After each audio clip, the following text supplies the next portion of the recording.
నమస్తే, welcome to TVR channel. ప్రతి క్షణం నిరంతర వార్తా ప్రసారాల కోసం మీకోసం ఈరోజు నేరుగా పోలవరం కెనాల్ కోసం వచ్చాను. ఉత్తరాంధ్ర సుజల స్రవంతి, ఈ ఉత్తరాంధ్ర సుజల స్రవంతి పూర్తి చేస్తే అనకాపల్లి జిల్లా గాని ఈ ప్రాంతం అంతా కూడా బ్రహ్మాండంగా అభివృద్ధి అయ్యే పరిస్థితి వస్తుంది.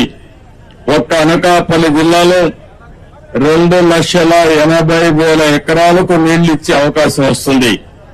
త్రాగునీటి సమస్య పూర్తిగా పరిష్కారం చేసే పరిస్థితి వస్తుంది. మీరు ఒక్కసారి చూస్తే నేను ఆ రోజు పనులు చేసిన 5 ఏళ్ల మునుపు ఎక్కడుందో అక్కడే ఉన్నాయి, వేసిన దొంగలు అక్కడే ఉంది. ఏం తమ్ముళ్ళు ఒక్క ఇటుకేమైనా పని చేశారా అని మిమ్మల్ని అడుగుతున్నా. ఏమన్నా ఎక్కడైనా ఒక తట్ట మట్టి వేశారా అని నేను అడుగుతున్నా.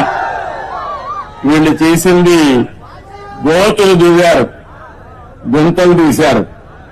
బాగు చేయలేదు కానీ గుంతలు తీసే పరిస్థితికి వచ్చారు. ఈ రోజు మీరందరూ ఆలోచిస్తే Uttarandhra Sujala Sravanthi left main canal 214 కిలోమీటర్లు రావాలి.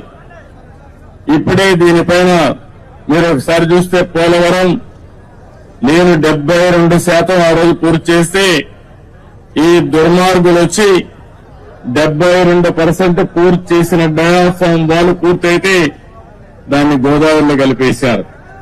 కాఫర్ డ్యాములు డ్యామేజ్ అయినాయి. 2021 జూన్కు నీళ్లు రావాల్సిన పోలవరం ఇప్పుడు ఎప్పుడు వస్తుందో చెప్పలేని పరిస్థితి తీసుకొచ్చారు. ఏదేమైనా పోలవరం ఈ రాష్ట్రానికే ఒక వరం. ఉత్తరాంధ్ర సుజల స్రవంతి పూర్తి చేసుకుని పోలవరం ద్వారా గోదావరి నీళ్లు మనం తెచ్చుకోగలిగితే ప్రతి ఎకరాకు నీళ్లు ఇచ్చే అవకాశం వస్తుంది.